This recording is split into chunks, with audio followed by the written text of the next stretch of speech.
Femi Boyede is my guest. He's a certified international trade professional and is joining me right here at the table. Mr. Boyede, welcome to the program and nice to have you. Thank you so much, Nancy. Good day, Nigerians. Where should we start from, really? Where can we start from? Let me give you a minute to look at, or let me get your perspective on the Russia-Ukraine crisis. In my intro earlier, when I was talking, was it when I was analyzing the market, I did say that when there's a war, when there's a crisis, many people suffer. There are also people that will be smiling to the back.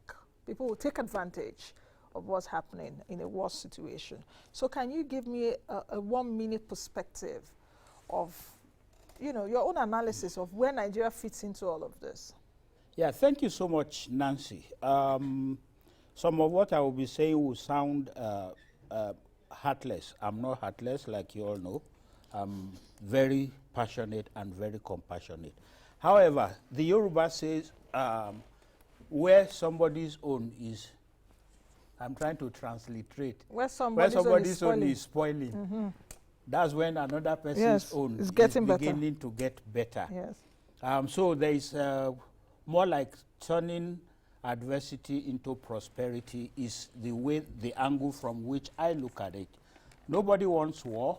We're all sad already and apprehensive still about the future trends of this Russia-Ukraine war.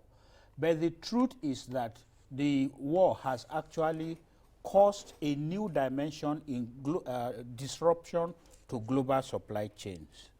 And between them, Russia and Ukraine,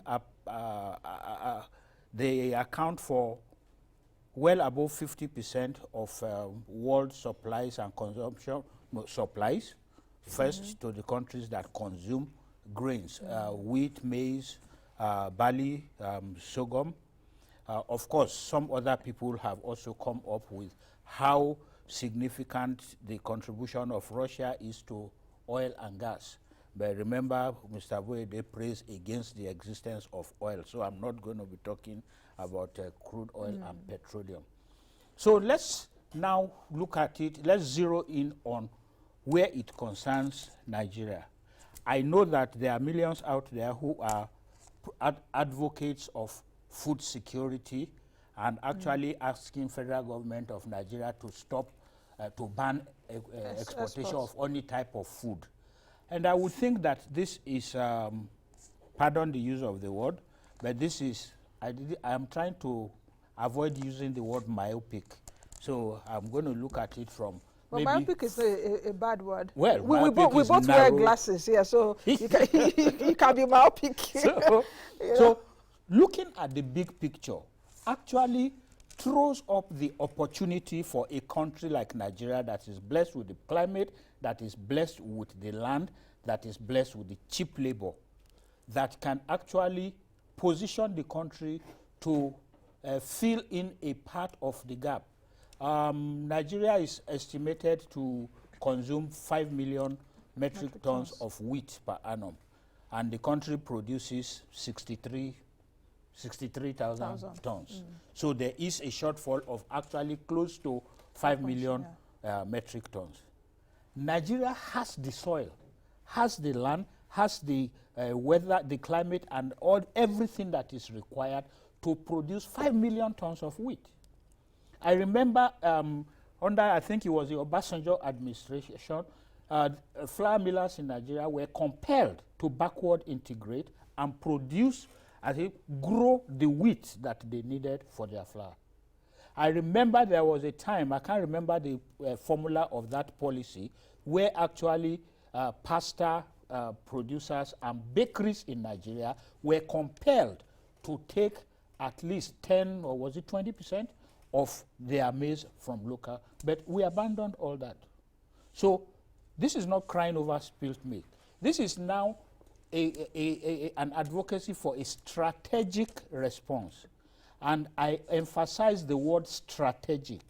A strategic response is a deliberate response.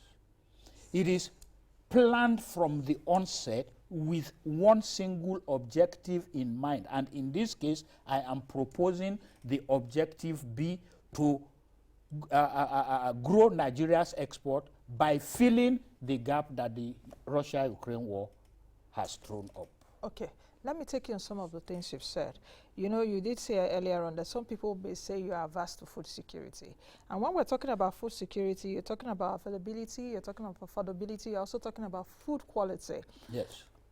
On this show, at least in the last 2 weeks, I've done programs around enhancing food security with this crisis. And we're also going to do another one tomorrow, so watch out. That's the part 3. Now, with these that I've talked about, do you think that we are in the right frame of mind and we are adequately positioned to grow wheat or to grow those food products and export when affordability is still an issue here? Do we have enough the food products available for us to now say, okay, we have excess, let's export and make FX? Do I understand what you're trying to say? Because it will bring in FX into Absolutely the country. no problem, Nancy. Now, when we are talking of food sufficiency and security, we look at the culture and tradition of a people. Nigerians are not predominantly consumers. Nigeria's predominant staple food is not wheat. But Nigeria's predominant... hold on. But wheat is the 3rd largest consumer of FX. Great. So... After rice, and what else? Yeah, I think maize and wheat. Yes, because you are bringing that into the production of other items which on their own are actually export products. No, You're talking of the production of bread, yes, which is becoming no longer affordable, which is becoming smaller and more expensive. And then you're talking of pasta, noodles, you're talking of noodles that is actually supposed to be one of the in highest demand. Even before the Russia-Ukraine war, noodles was already getting out of what do you call it, stores in Europe and in some parts of North America. Now it has become a #1 sought after thing. So the fact that we are expending what do you call it, foreign FX on the importation of wheat does not mean that the average Ekiti man eats wheat. It does not mean that the average Cross River person has abandoned what do you call it, the edikaikon and the pupuru that goes with it. No, that's the way I want us to look at it from. And that's why I said I emphasize the word strategic. So when you're looking at affordability, well, I ended up doing pure arts or inclining towards pure arts in secondary school. But when I see how the balance 4 subjects science, 4 subjects art, I remember very well that when we were being in geography, we were taught subsistence farming, commercial farming. Yes. The president of AFDB now, who was our Minister of Agriculture, did so fantastically well in terms of subsistence farming, ensuring adequate production for Nigeria, providing infrastructure to actually preserve what we, because if you go to every state capital in Nigeria today, you are likely to find the aluminum silos that were installed, supposedly in preparation for bumper harvest as a result of the ATA, Agricultural Transformation Agenda of Additional. Unfortunately today, all of those silos are empty because there is no grain there. I was actually thinking that you were going to be asking me the sorry situation, because there is one situation right now that actually dominates all, and that is the fear of actually going to the farm. That you are going to ask me if they were, because it doesn't matter if we have the cheapest labor on earth. If people cannot go to the farm, then they cannot make use of the soil that God has given us. And it doesn't matter whether the federal government even comes up with 10 million tons production plan. It would not work, because it will take, this is not something that robots are going to farm. So let me put that ahead before I respond to the things that you said.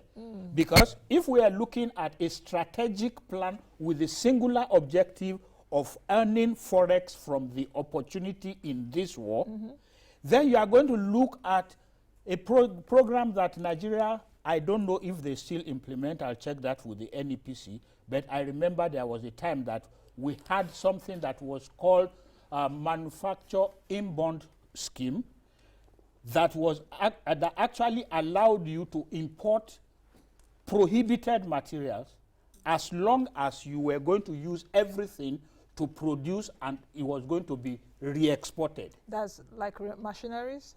Machinery and equipment that... explosive, for example, as at that time, I'm not going to be advocating for... At least for now, that policy is there. Though they prohibited, like on the CBN side, they prohibited about 43 items or so. Yeah. But they can still, you can still get FX to bring in machineries that would produce what we can eat here and also export. Yes. That's exactly what I'm... So the strategy here is let the wheat grow, let the chaff grow. The wheat here, let it represent our clamor for food sufficiency and affordability. But when it comes to a strategic plan, and that will also, that plan, that strategy will include how to secure the farm to ensure that what is being planted there that is geared towards the export market is actually protected. Okay. So what do? We set up an export plantation. The product of this farm is meant specifically for export. Should we do that around the states in Nigeria? Oh, if you did that in every state, you know what forex is going to come? And this is not rocket science. I'm not taking my example from the textbook. So we should have for local production and or consumption, then we should have for export? Nigerians are agrarian by tradition. So it actually takes a very little incentive to get Nigerians to actually... What did Obasanjo do in 1979? Operation Feed the Nation.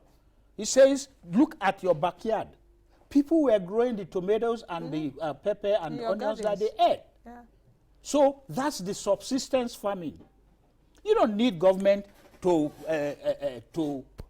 compel somebody not to sell so that you can feed. If we are not lazy, if oil had not deadened our brains, I can assure you that every family in Nigeria, as at the time I was going to primary and secondary school in this country, every family not only had the potential, they had the farming activity that complemented whatever their core business was. So if they went to the market, it was to go and get one or two other things that they didn't have. That's where we are supposed to be orienting back to. Maybe, I don't know, back to land. So what you're saying, if I get you in essence, is that we should leave a bit of subsistence farming and go into commercial farming to earn FX. To earn FX. Because I've heard also some people say that the toga that eat what you produce what you eat may not really take us where we want to be. It's part of it. Let's do that for local consumption, but let's also have export at the back of our mind, selling to other nations that will bring in FX. So that's exactly where the new mantra of Nigeria Export Promotion Council comes in. They say it's export for survival. For survival. So we can plant for subsistence. But for the survival of the national economy, we got to export. So if we had I wasn't thinking of it in terms of states. Oh. But for the past 15 years, as far as I know, either SMIDAN or NEPC or Ministry of Agric or a combination of them have been talking about one state, one product. Commodity. Yes. So if we now said, okay, we are sure that we can save the forex from importing 5 million tons of wheat just as a pilot program. And then you look at the states that have the soil type, the climate that can. So you go there, and if you want to sign partnerships, let the state government provide the land. And then even if you have to, every what do you call it, business activity in Nigeria now is budgeting for security, not the one provided by the state. So also include it in the budget for that program. You know what you're saying, Mr. Boyede? It just takes me also to the program I did was it last Thursday?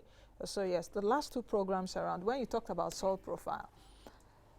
Nigeria has the soil profile that Ukraine has. Yes. That produces with. And I was told on the show by Professor Gambo last week that Professor Gambo is the Dean of Faculty of Agriculture at Yobo State University, Damaturu. He told me that many parts of the north do have the same soil profile. In fact, the black, almost soggy kind of soil. And that is exactly what they have in Ukraine that can grow this wheat. So we can also even be self-sufficient. Yes. In wheat production and other cereals across. Nancy, we can be self-sufficient in more than wheat production.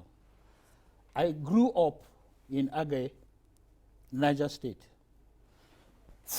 All the way from midway from Kacha, between Kacha and Agay, all the way to Badegi and to Bida, as far as I'm concerned, that belt alone is enough to produce all the rice that Nigeria needs. And I have known this since age 6 when I went to primary 1. This is very shameful. But we now have... That since age 6, we are talking about this, and you are... I'm 62. I was 62 last week. Don't tell me I look 55. No, I'm 62. I'm perhaps a grandfather. And I'm here, age 6, and we're still talking about it. We're still talking. It bleeds my heart. There's Ibemo rice in Ekiti. Later, there's Ebonyi rice. Is there something wrong with us? Charles Ugu tried to promote and this thing, and yet we are still spending billions importing rice. So just to give you an example that is actually not wheat, and then so that the people who are clamoring for ban on export will take a second look. Because even the one that is right under our noses, what are we doing with it? Yeah. Okay. So like you said, Nancy, if our objective, if our aspiration was just to produce and eat her, then we are of all countries most miserable. Okay. Now let's take a look at it. We've laid a very good foundation on why and the potentials inherent in it. What should exporters be looking at now, especially those that are existing Nigerian exporters? What kind of products can Nigerian exporters ship abroad right now? What kind of trade opportunities are there? Is there a corridor that they can pass through, especially now that we're seeing that Russia is the most economically isolated country in the world now with a lot of sanctions, and even other Western countries want to introduce other sanctions? Yeah. Coincidentally, Nancy, as you just learned this morning, I run a monthly webinar series on talking trade. Last Saturday, we had our webinar for April, and it was more or less a similar topic that we were talking about. And my perception is that where there is no corridor existing, right now is the time for us to come together to create a corridor. Okay. There is a network headed by Captain John Okapu or Okpaku. I'm sure you know them, Nigeria Agro Traders, Agro Exporters Network. And I think there is a federal government committee for, for export of agricultural products from Nigeria. I've been talking to Captain Otaku over the past 2 weeks. I'm actually syndicating discussions with some importers in Canada and North America. Simply put, there is no, there is no Indomie coming into North America. No noodles. No noodles coming. No pasta going out of Russia. Wheat is actually right now being stifled. The major problem of exporting from Nigeria is logistics, both the cost and the ease of it.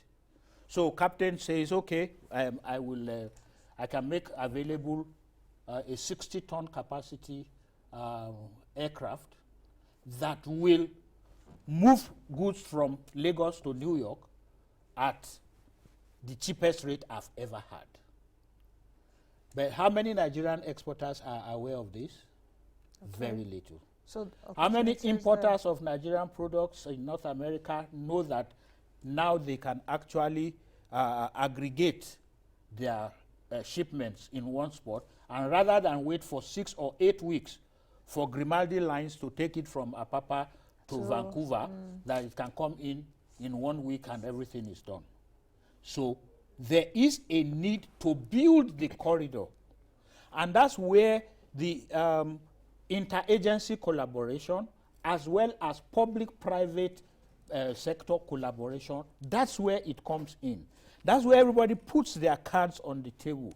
That's where we are still a government-led economy. So that's where the agencies of government, NEXIM for finance, Nigeria Export Promotion Council for overall coordination, NAFDAC for quality check, and what have you, that they need to all come together and then they identify the exporters. This cannot be a jamboree approach, I am sorry to say. This is a situation where you say it is strategic. So we are going to prop up 100 Nigerian exporters to fill the gap. We're going to do everything possible to build their capacity for international competitive bidding. And NEXIM then says, once I have a certification and confirmation that these guys are export ready, I will supply the financing that is necessary for this thing. It's got to be a collaborative approach, and that's where the building of the corridor comes in. That's why I asked that question. What we focused on Saturday was not just the Russia-Ukraine war, it was actually for emergency and crisis around the world, because they're going to continue to come. There are international agencies, even set up by the UN, that are specifically established to ensure procurement for emergencies, for natural disasters, and for what have you. In fact, and we have had companies in Nigeria that had the competence in terms of, I don't know whether they still exist, maybe it's an opportunity for the Nigeria Export Promotion Council to actually update their supply-based study, because I know there was a company in Zaria, Tapolin Industries, I think that was their name. There was a company in Kano, Holborn, was a British company that produced towels and blankets, and all of those items. There are probably 1,000 companies in Aba area that can produce the boots, what do you call it, raincoats and what have you. All of those essentials that are sourced during emergency situations and crises around the world. For that matter, we have an immediate market here, export market, because Nigeria is one of the most active contributors to military assistance. Police, peacekeeping assistance. No, Kosovo is not in Africa. But when it happens in other countries, Nigeria very positively rises up and contributes its personnel. What can we estimate how much Nigerian exporters will earn by being the ones that prepare the food packs that our technical aid forces are taking with them? Maybe it is rucksack or backpack or whatever that you give them as the supplies. So I understand what you're trying to say. So let's come together, let's sit down and take a look at it holistically. An emergency crisis solution, because it will come up. There was COVID, we saw what happened. In fact, I know that Russia will also get a bit of vaccines from them too. So what happens now? As we round up, I would like to know your view about the policy around RT200. I don't know if you've heard it of the Central Bank of Nigeria. The race to 200, raising $200 billion in export, that is in FX, that the Bankers Committee launched, I think last month. They will not raise 20 billion. Why? The reason why they will not raise 20 billion is quite simple. Export strategy is not crafted in the office of anybody, no matter how expert you are. So the CBN does not have the expertise for trade.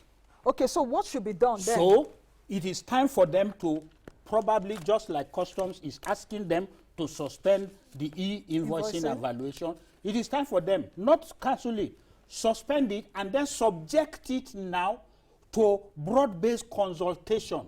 Ask the exporters. The CBN, in its wisdom, says it is giving 65 or is it 68 naira bonus on every dollar that exporters earn. and exporters on my platform, Talking Trade, I will forward it to you when I get home. One exporter went to Ghana because of RT200 to go and do a comparative analysis of the cost of shipping. $68 of CBN money factored into his overall operation. He's an exporter of Zobo. Into his overall export gives him a minus 3.36% So he does better in Ghana than in Nigeria. So he does better. Yeah. Okay. So it has to be subjected. The people have to be asked. They have to be consulted. A study has to be done. What is it are the challenges? Okay. You don't just come up and say that I'm raising 200 billion. Mr. Boyede, I still have a lot more to talk to you about, but I know we've just got to go. But, okay, I'll bring you back. Because what came to my mind is PAPS, the Pan-African Payment Settlement System. Somebody also raised it on Saturday. I wasn't at your webinar on Saturday, so it was like I'm in the spirit. Anyway, so we'll talk about that perhaps on another time. Thank you very much for coming on You're the show. welcome, Nancy. All right, I've been speaking with Femi Boyede, who is a certified international trade professional. We've been talking about opportunities for Nigerian exporters, and I hope you've taken the nuggets from all what he said, because he made a lot of points. So if you're a Nigerian exporter, or if you're a businessman that is interested in trade, especially with this, I think you should just do your findings. You can go to NEPC, for example. Start from there. Don't just start complaining. Take a move. Take a step. I'll see you all again tomorrow, God willing. Be the best you can be and be the change that you want to see. I am Nancy Naji. Bye for now.